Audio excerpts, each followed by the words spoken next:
네, 감사합니다. 오늘 우리에게 주신 하나님의 말씀은 신약 성경입니다. 신약 성경 히브리서 제9장 23절에서 28절까지 말씀입니다. 신약 성경 히브리서 제9장 23절에서 28절까지 말씀. 네, 찾으신 분들은 본인의 성경을 들고 자리에서 일어서 주시기 바랍니다. 네.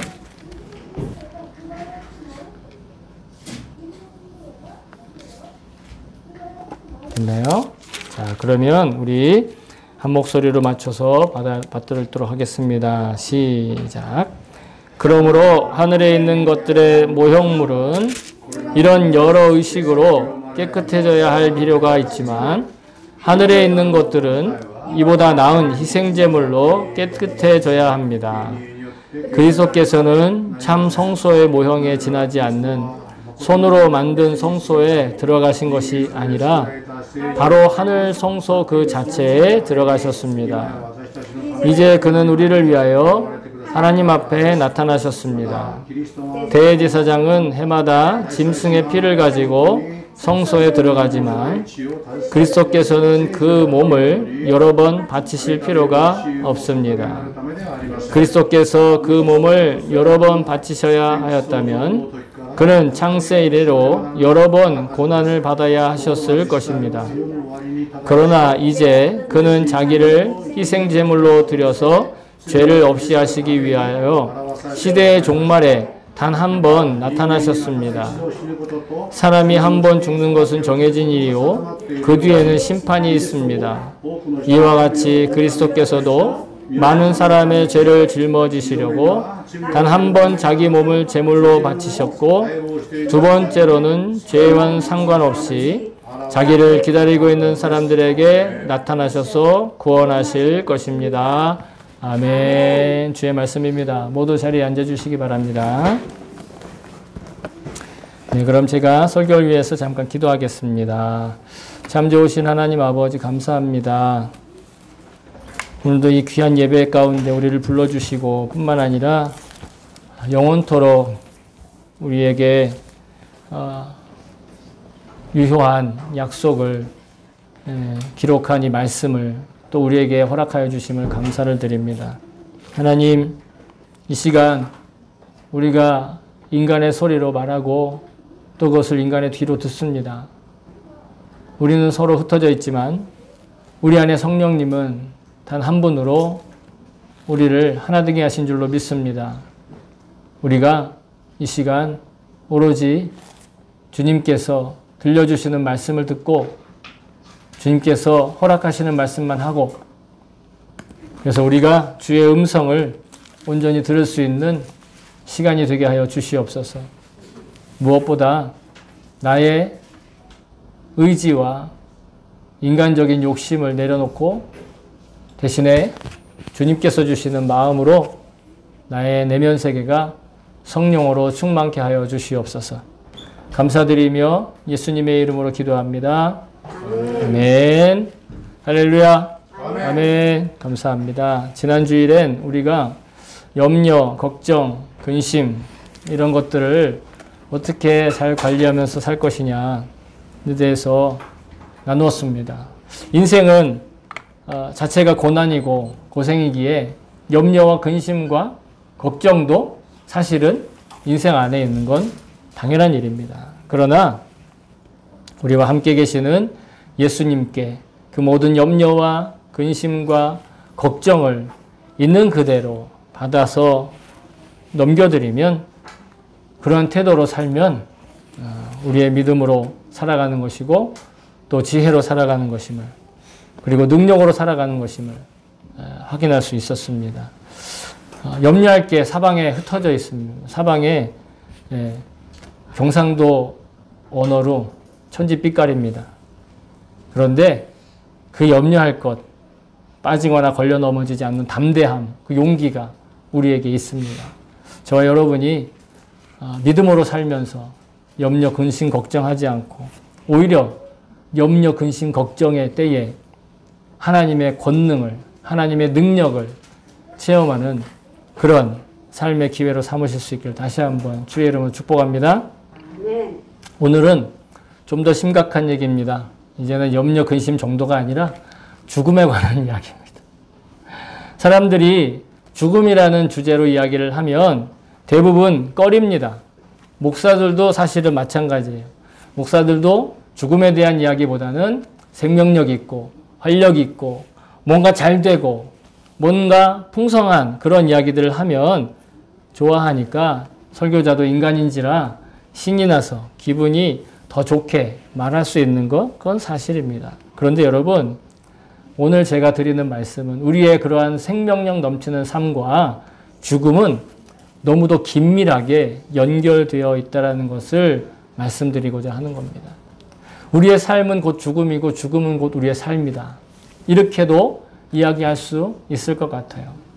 어떤 지혜로운 위인은 이런 명언을 남겼습니다. 삶과 죽음은 종이 한 장 차이다. 종이 한 장 차이에 곁에서 누군가는 살고 누군가는 죽는다.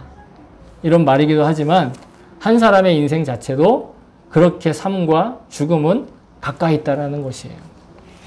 이게 세상의 지혜만이 아니라 성경에서도 죽음에 대해서 우리에게 이렇게 가르쳐주고 계세요.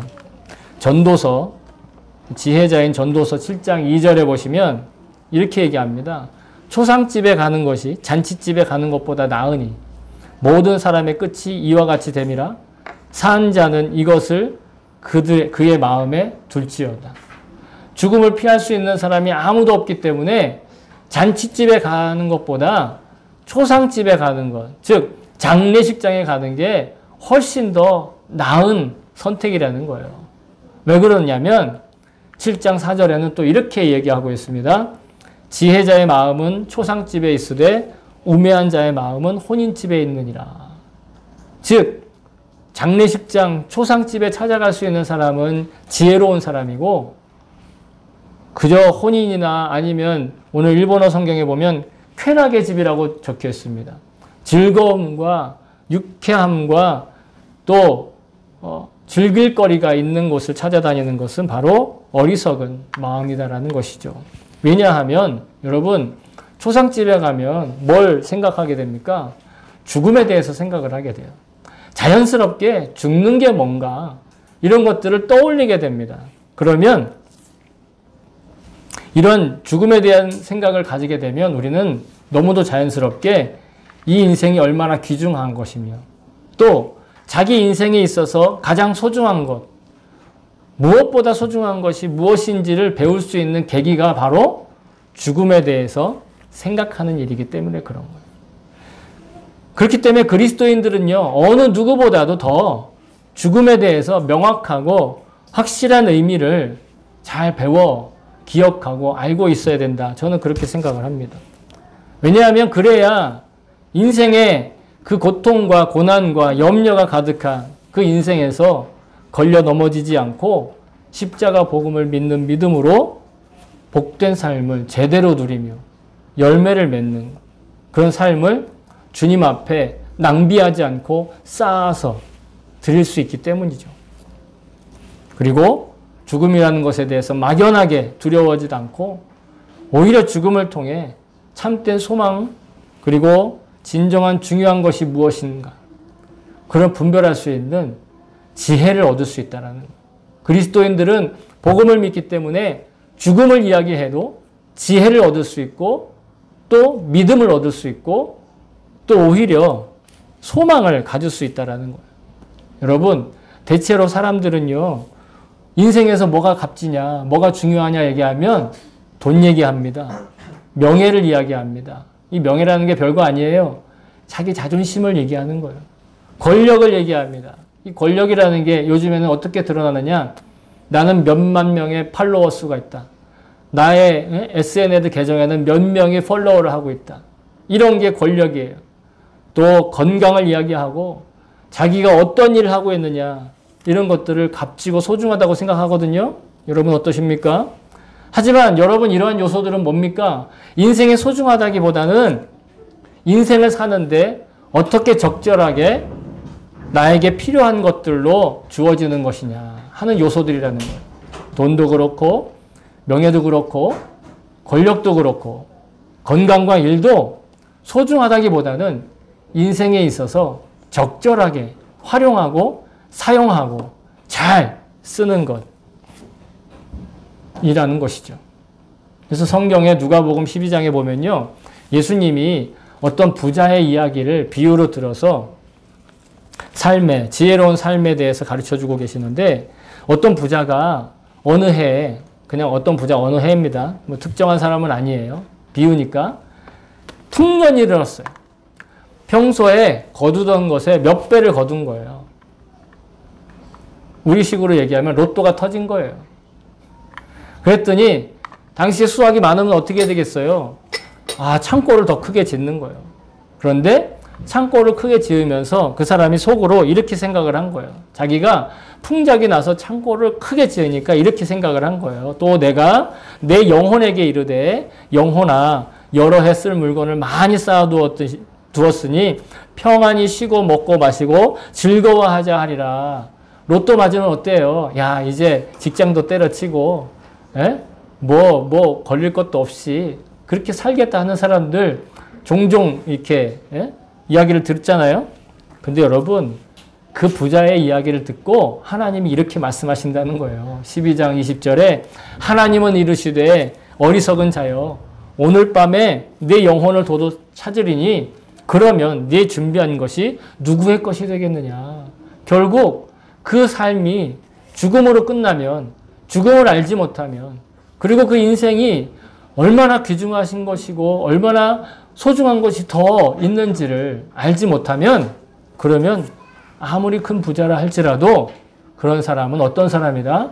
어리석은 사람이다라는 거예요. 죽음을 알지 못하고 죽음을 통해 인생의 소중함과 그 인생 가운데 진짜 중요한 것이 무엇인지 분별하지 못하면 그는 어리석은 사람이라는 거예요. 하나님은 물질적인 풍요로움 때문에 즐거워하고 기뻐하고 행복해 하기까지 한 그 사람은 어리석은 사람이라고 얘기했는데 말씀드린 대로 그 풍요로움에 취한 나머지 죽음에 대해서 자신의 죽음을 인식하지 못한 것 때문에 인생의 소중한 것을 헤아리고 분별하지 못하기 때문이라는 거죠.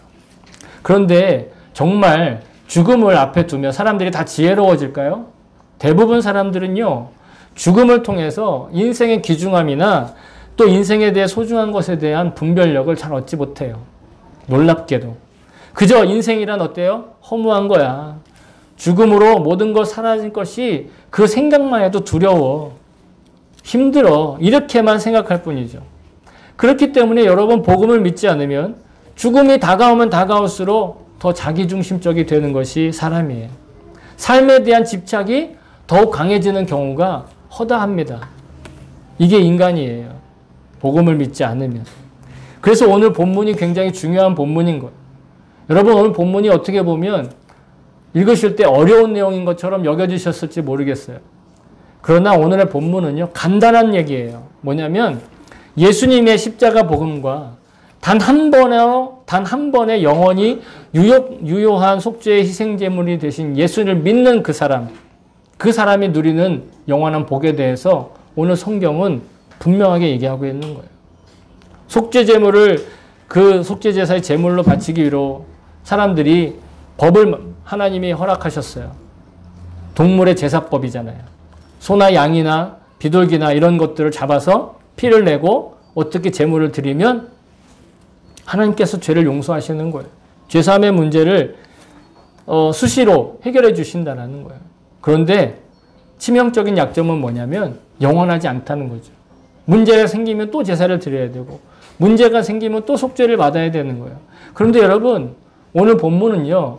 예수님께서 십자가에 달려 죽으시고 예수님의 그 십자가 사건은 그 일을 단 한 번에 끝내셨다라는 거예요. 단 한 번으로 유효하셨다라는 거예요. 동물의 피로 사람의 속죄를 해 주시겠다고 하는 약속도 하나님의 약속이지만 반복해야 될 필요가 있었는데 하나님 그 자신이신 예수님께서 자신 스스로 희생제물이 되셔서 더 이상 그런 반복하지 않아도 영원토록 속죄의 제사의 효력을 갖추어 주신다는 거예요. 십자가의 죽으심과 보혈로 하늘 성소에 들어가신 그 예수 그리스도, 그 예수 그리스도를 통해서만 영원토록 유효한 그 속죄의 제사가 완벽하게 완성되었다라는 거예요. 그러니까 십자가의 복음을 믿으면요, 여러분, 누구라도 한 사람의 예외도 없이 다 영생에 속한 자가 된다.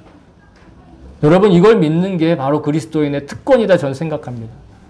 하나님 믿으니까, 예수님 믿으니까 이 일도 잘 되고 저 일도 잘 됐다가 우리의 특권이 아니라 예수 그리스도의 십자가의 복음을 믿어서 더 이상 속죄함과 죄사함의 문제로 고민하지 않게 되었다라는 거.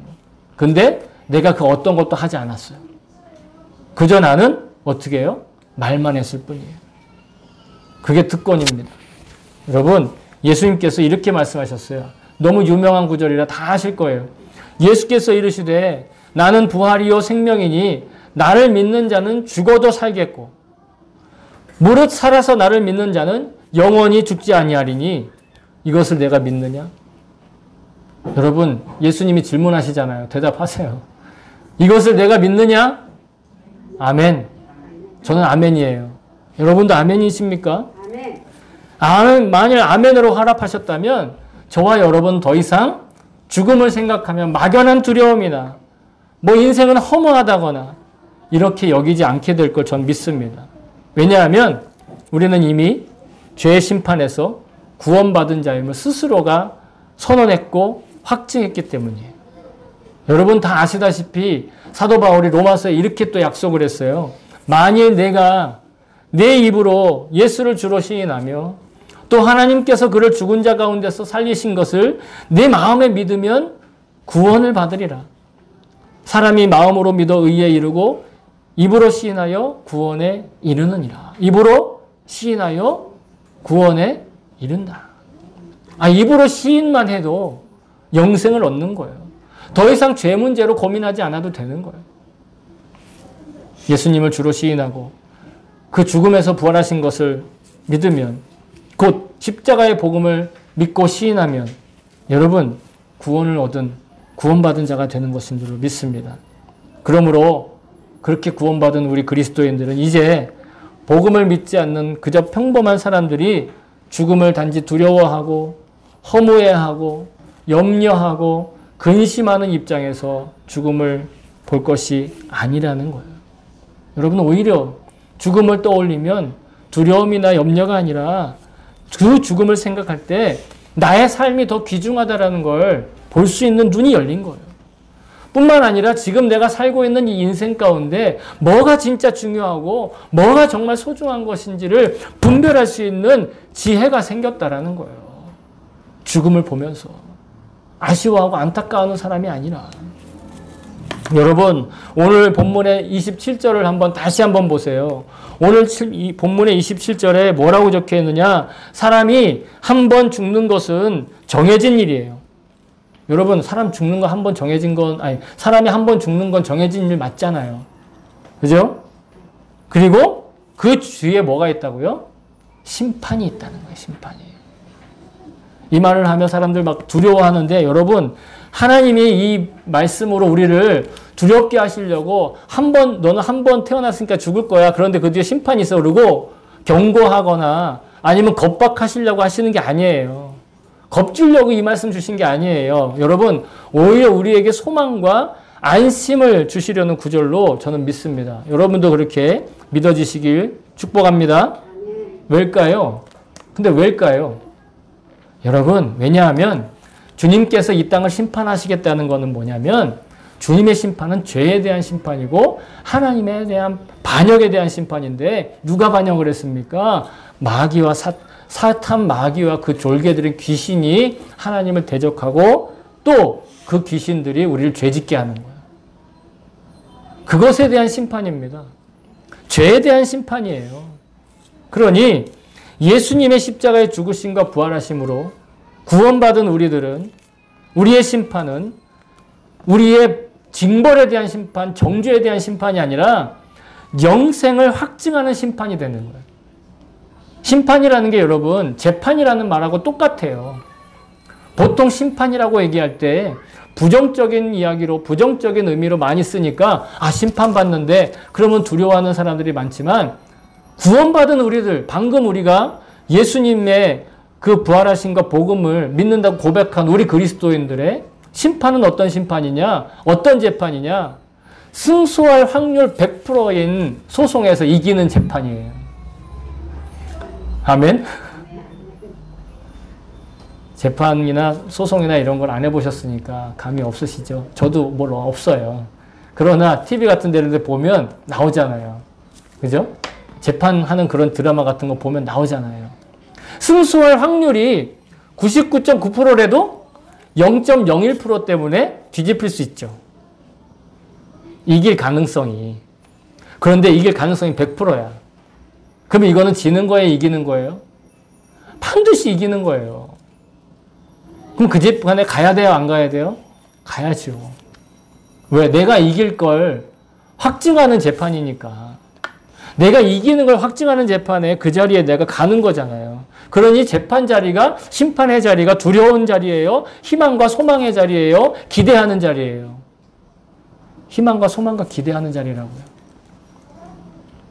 여러분, 우리에게 심판은 복음이에요. 그러니까.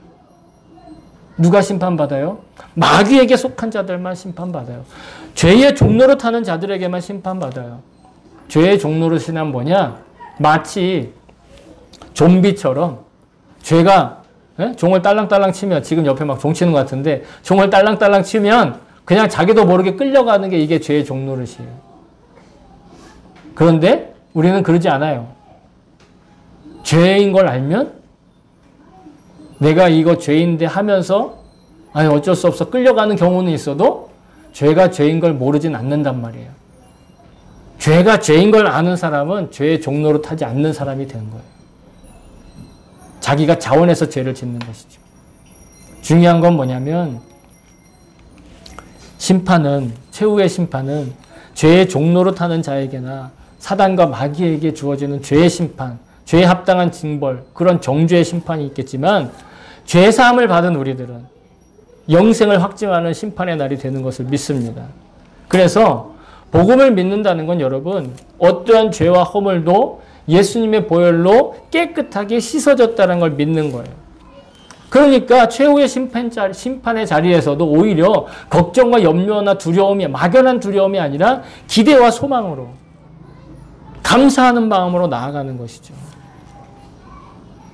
우리는 이 땅에 살면서 죄사함과 영생에 합당한 존재로 살기 위해서 경건하게 살아야 되고, 거룩하게 살고, 믿음에 합당한 삶을 살고, 사명에 순종하고, 심지어 착하게 살려고 하는 것이지, 그렇게 살아야만 내가 뭔가를 얻는 게 아니다라는 거예요. 그러니 우리는 죽음에 대한 분명한 가치관을 회복해야 될 줄로 믿습니다. 일본의 암 말기 환자들을 보살피는 호스피스 전문 의사인 오츠 슈이치라고 하는 분이, 물론 일본 책입니다. 우리나라 말도 번역이 됐지만, 죽을 때 후회하는 25가지라는 책을 썼대요.